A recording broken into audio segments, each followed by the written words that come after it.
Disassemble dashboard.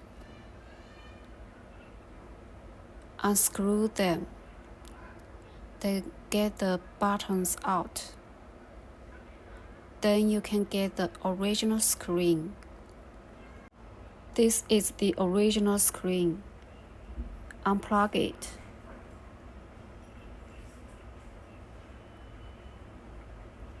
Unscrew the screws.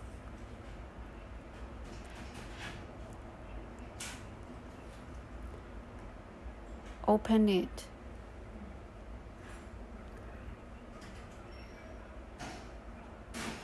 Unplug it. Then get the new metal bracket.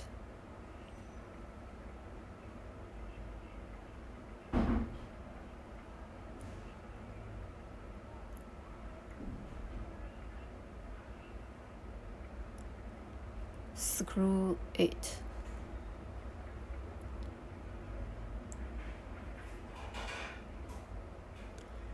Then we install the original radio machine. The full installation video is only available for our customers.